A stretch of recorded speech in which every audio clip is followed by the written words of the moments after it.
എല്ലാവർക്കും നമസ്കാരം.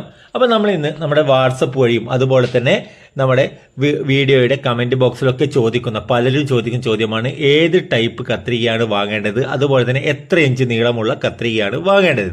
അപ്പോൾ നമ്മൾ ഇവിടെ നിന്ന് പരിചയപ്പെടുത്തുന്നത് ഒരു ജൂപ്പിറ്റർ എന്ന് പറയുന്ന കമ്പനിയുടെ കത്രികയാണ് കേട്ടോ. ഇവിടെ കത്രികയുടെ പേര് പ്രിന്റ് ചെയ്തിട്ടുണ്ട്. അതുപോലെ തന്നെ ഇവിടെ നമുക്ക് കേട്ടോ കത്രികയുടെ നീളം നമുക്ക് അവിടെ പ്രിന്റ് ചെയ്തിട്ടുണ്ടാകും.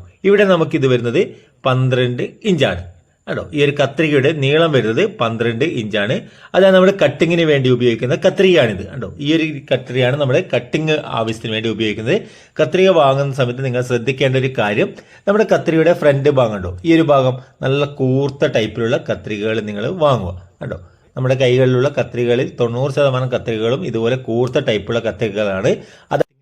അപ്പൊ നിങ്ങൾ കത്രികകൾ വാങ്ങുമ്പോൾ ആ ഒരു കാര്യം ഒന്ന് ശ്രദ്ധിക്കുക. ഇനി നമുക്ക് ഈ ഒരു കത്രിക കണ്ടോ, ഈ ഒരു കത്രികയുടെ നീളം നമുക്കിവിടെ 10 ഇഞ്ചാണ് കണ്ടോ. ഈ ഇവിടെ പ്രിന്റ് ചെയ്തത് കേട്ടോ 10 ഇഞ്ച്. അത് നമുക്കിതൊന്ന് ചെക്ക് ചെയ്ത് കാണിച്ചു തരാം. അതായത് നമ്മളിവിടെ ഈ ഒരു കൂർത്ത ഭാഗത്ത് നിന്ന് ഇവിടെ വരെ നമുക്കിത് 10 ഇഞ്ചാണ് ഉള്ളത്. ഈ കത്രിക നമ്മൾ ഉപയോഗിക്കുന്നത് നമ്മൾ തയ്ക്കുന്ന സമയത്ത് ചെറിയ ചെറിയ ഭാഗങ്ങളൊക്കെ കട്ട് ചെയ്യാൻ വേണ്ടി നമ്മൾ മിഷനിൽ വെക്കുന്ന കത്രികയാണിത് കണ്ടോ. അപ്പൊ നമുക്ക് അതിനുവേണ്ടി നമുക്ക് ഈ ഒരു 10 ഇഞ്ചുള്ള കത്രിക വാങ്ങിയാൽ മതി. എന്നാൽ നമുക്ക് കട്ടിങ്ങിന് വേണ്ടി നമുക്കിവിടെ 12 ഇഞ്ച് കത്രികയാണ് എപ്പോഴും നിങ്ങൾ വാങ്ങിക്കേണ്ടത്.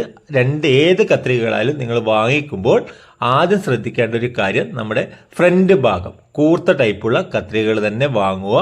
അപ്പോൾ നിങ്ങൾക്ക് ഈ ഒരു കത്രികയുടെ കാര്യങ്ങളെപ്പറ്റി മനസ്സിലായിട്ടുണ്ടാകുമെന്ന് കരുതുന്നു. അപ്പോൾ വീഡിയോ നിങ്ങൾക്ക് ഉപകാരപ്രദമായിട്ടുണ്ടെങ്കിൽ ചാനൽ ഒന്ന് സബ്സ്ക്രൈബ് ചെയ്യുക, വീഡിയോ ഒന്ന് ലൈക്ക് ചെയ്യുക, ഷെയർ ചെയ്യുക. അപ്പോൾ പുതിയൊരു വീഡിയോയുമായി വീണ്ടും കാണാം.